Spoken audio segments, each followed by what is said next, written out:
Tough game. Yeah, I'd say a solid effort. The names I wanted to see step up, I feel like they did that to a degree, so I'm not too upset about it. Hey there, buddy. Looks like my prospects are better than your prospects. Yeah, well, one would hope. I mean, yeah. I mean, just imagine losing the way you guys have been losing for a couple of years now. Just being these pathetic, scum-sucking, bottom-dwelling, league-leeching, sad sacks of wasted cap space who sells hope to these poutine-eating, toilet bowl logo-wearing, gullible-ass, frozen hillbillies just to continue to get spanked by your greatest rival who stayed competitive through all of these seasons. What a nightmare that would be, you know? Anywho, I'll see you in November. GG's, buddy. Yeah. GG's. Jesus, dude, that was harsh. Oh, come on. He was asking for it. No, I mean the poutine thing. Poutine's amazing. Why'd you throw that in there? Yeah, you're right. That was too far. My bad. My bad, really. Honestly, my bad. Low-quality fans of a high-quality Bruins team. That is not a dub. Not even close. Not even a little bit. Not good. But here is the good news. Doesn't actually matter. I really hate losing, but doesn't affect the standings. We're fine. This is a prospect challenge weekend. It's not that big of a deal. So what if Lorai doesn't look good? It doesn't matter. We've seen really good players have really bad weekends. We've seen really bad players have really good weekends. Don't overreact. Let's overreact. So, Lorai. Bro. Please.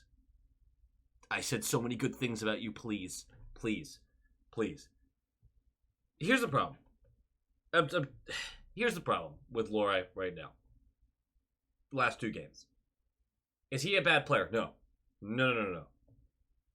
But wow. The lack of assertiveness, of confidence, of whatever you want to call it. He was... I took some notes here. Looked skittish again. The first note is 7 minutes left in the first period. Indecisive moment behind our own net leads to them just collapsing on him and stripping the puck away. Just nothing doing there. Another bad turnover by Lorai early in the second, but he responds and recovers well, deflecting and breaking up a transition attempt by the Habs, which is great to complement that, right? A little bit of stick work, knock the puck out of the air, awesome. But it was your fault in the beginning.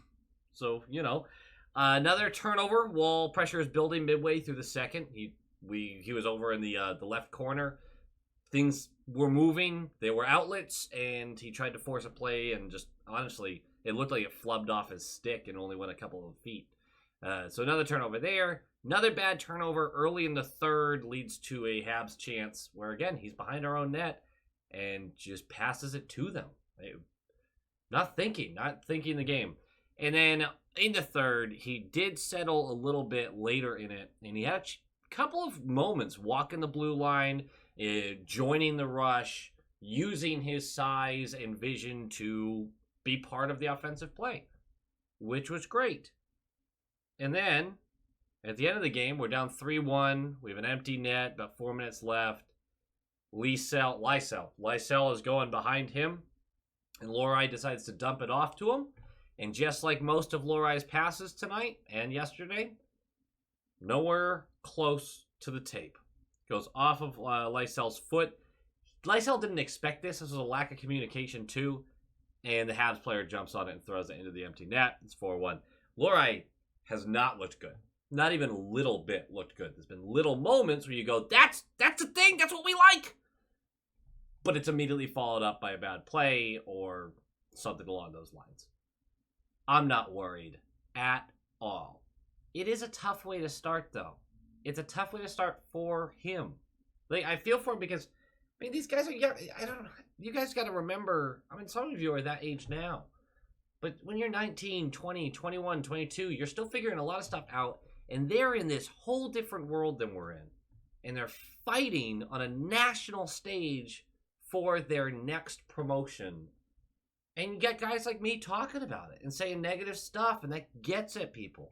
I really want to support these guys and appreciate these guys. I know they do stuff that I couldn't do. So I definitely feel for what's going through the guy's head right now after a couple tough games. But that's part of the business. And we're going to learn a lot about him when he goes into camp and see if he can kind of turn this around a little bit. I think the safe money is on him, yes, turning it around and looking a lot better, getting a little more structure. Goes a long way for some guys, especially defensemen. Having a structure, knowing what you're looking to do, there's a big difference there.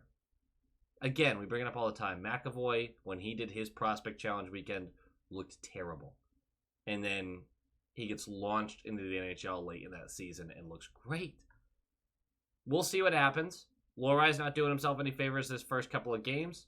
I'm not concerned. Another guy who doesn't quite have the same elevation as Lorai does of the attention. Brunet, man, people keep liking to talk about him just because he's got that really nice skating and he's flashy offensively at times. God, he's looked really bad. I don't know what people are seeing. I don't know what people are seeing.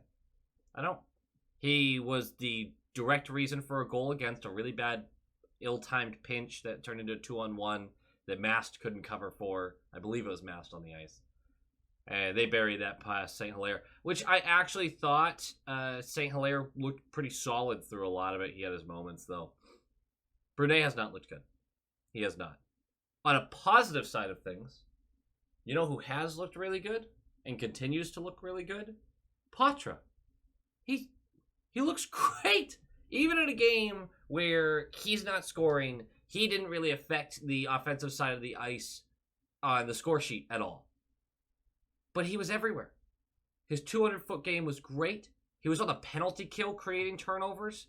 He was creative, and his vision was nice. His skating was nice. He was tough on the puck. There's a lot to like about his game. And I really, really hope this isn't a guy that we look back at and go, you looked so good this weekend. What happened? I will be very honest about this. I don't want to be one of those people that's like, bury the things I was wrong about. I'm wrong about stuff sometimes. We all are. I didn't like the Poitras pick. And after the season he just had in the OHL, which I don't think that season means he's an NHLer, by the way, but he looked pretty dang good. And then him going up against other teams' prospects here and standing out, in my opinion, he just is doing everything he needs to do. Again, I need people to know this.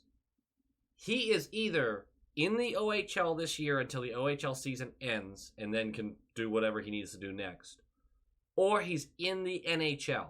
There is no AHL for him during the OHL season. It's a rule built into the way these things work.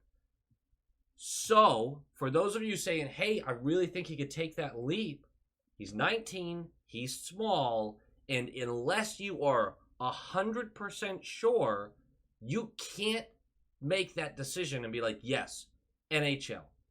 Because if he can't stick in the league this year, you're costing him a year of playing hockey. Like, obviously, there's other things they can do, but it's really not a good idea to force him up. And then if he can't stay in the lineup, he's just mostly sitting. He doesn't get to go back and forth. So remember that. He doesn't get to just drop back to the OHL and play. If he gets brought up to the big club, he's in the big club. And he doesn't get to play in the AHL. Be aware of that. Still looks great, though. Harrison was quiet tonight, but I thought he looked solid, continuing to win board battles. I thought the Habs defense was smothering. They did a fantastic job staying responsible, not allowing a lot of big plays to arrive. The goaltender did not have to do much, in my opinion. We also passed up a lot of shots. Weren't really interested in it. And that's actually a pretty good segue for my boy Beecher. I might just no, I'm not going to do that. I probably could put what I said about him after last game right here. I probably could. Really good defensively. Strong in the neutral zone. Get him in the O zone, and it's a fucking mess, man. It's not good. He missed a wide open net from a Poitras feed that was just gorgeous. Right wall to the bottom of the left circle.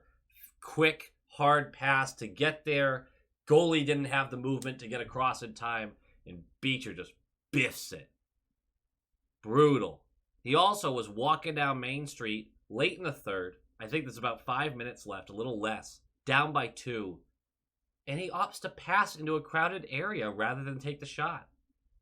This is why I'm glad people are excited about him. And he has a lot of things about him that are going to translate to the NHL level. Winning faceoffs, sound defensively. There is a place for him in the bottom 6.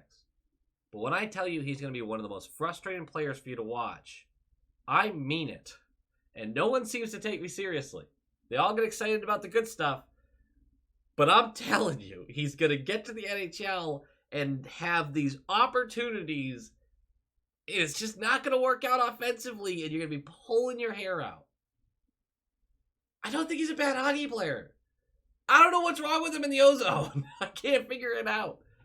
He was physical, though. He was more physical than I'm used to seeing with him, which is good. Speaking of physical, Mast.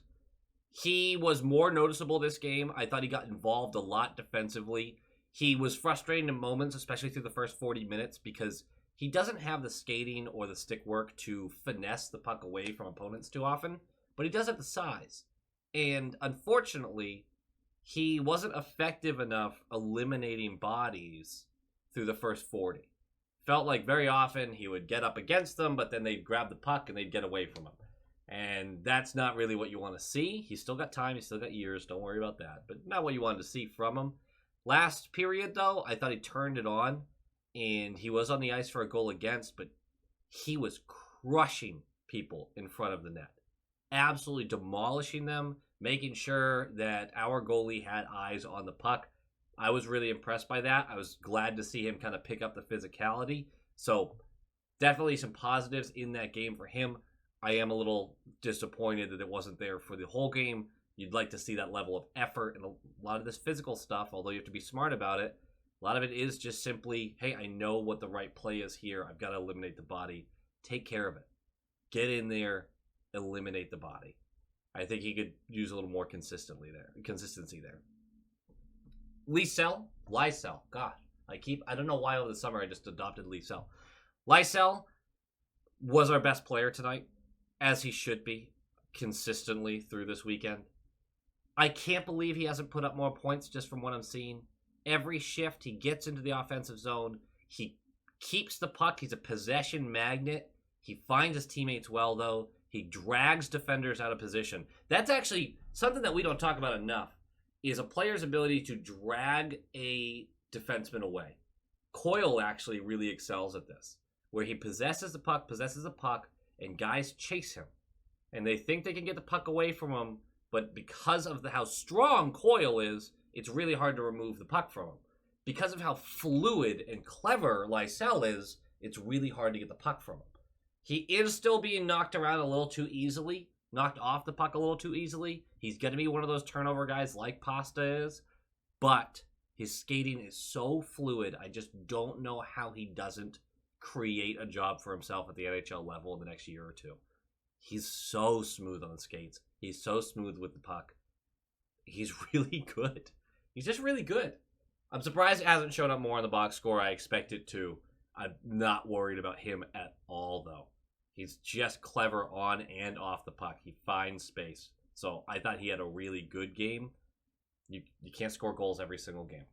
That's just the way the world works. Oh, our one goal, I should really talk about. Trevor Kantar, a beauty of that shift. He recovered a puck after he had helped set up this possession and this pressure that was building, and recovered the puck after a shot attempt, circles the net on his backhand, enters that left circle, and backhander short side top corner. Just a gorgeous shot. And that's about the entire impact he had on the game, which is our one goal. You love that. But he disappeared for large pockets of this one. I didn't see him do much other than that. But that's at least a positive, right? And then the last guy I really want to point out, I mean, this is a lot of the same guys I pointed out yesterday too, but these are the ones we want to talk about. Merkulov, quietly, really good. Really good tonight. Again, we didn't score a lot, so I know that sounds a little silly, but he was consistently getting up ice. He was looking for his teammates well. He had a couple moments where he had a nice little shot on net, big saves, things like that, but he was really consistent in his play. I've actually been really impressed by how good of a passer he is. We talk a lot about his shot, but really, really quick decision-making and zippy passes that just get where they're supposed to go frequently. It benefits him that he's playing on a line with Lysell, but I think he would be doing that pretty much anywhere. I'd love to see a Harrison, Poitras, Lysell line moving away from Merck at this point. Going forward, on the last game, I would really like to see that. Just because I want to see Poitras open up opportunities for Lysell the way he's opening up those opportunities for his line mates now, for Harrison right now. I think that would really benefit. Honestly, it just sounds fun. Mujanel, the coach right now, our Providence coach who's running this right now, he's not worried about the fun line. He just wants to see how these guys are performing in certain scenarios. So I don't want to sit here and be like, well, that's our best line. It's not about putting the best line out. It's about putting the line out that you want to see how they do. This has nothing to do, it sounds silly, it's nothing to do with winning games. That being said, Poitras, Harrison, Lysell. Sounds so fun to me. Let's do it. Those are just my quick notes for game 2. None of the invites have really stood out in a positive way. And Farinacci, who I thought I'd be talking about more, really nothing doing in this one. Toporowski, nothing doing. Callahan's been fine, but I think we know what we have in Callahan. So not a lot to speak of other than the prospects that we know are only a couple of years away or guys that have already signed ELCs. Like, Mast is a guy that we know isn't just a year or two away. He's probably 3 or 4. Yeah, we're hoping 3. But he signed his ELC, so he's interesting. Brunet hasn't signed anything yet, but there's a real possibility for it. He did not have a good showing so far. He might be the one under the most pressure right now to, like, have a good game. This weekend shouldn't matter much to most. Obviously, it is the first step in making a good impression, but he's the only one without a contract in some form or fashion. Obviously, there's draftees and things like that here as well, but he's the one who's definitely got something to lose if we just decide to go, All right, that does it for me. Like, comment, subscribe. Nailed it. There are other videos coming out. Check them out on the YouTube channel. Great. Good. Go Bees. Go Bees!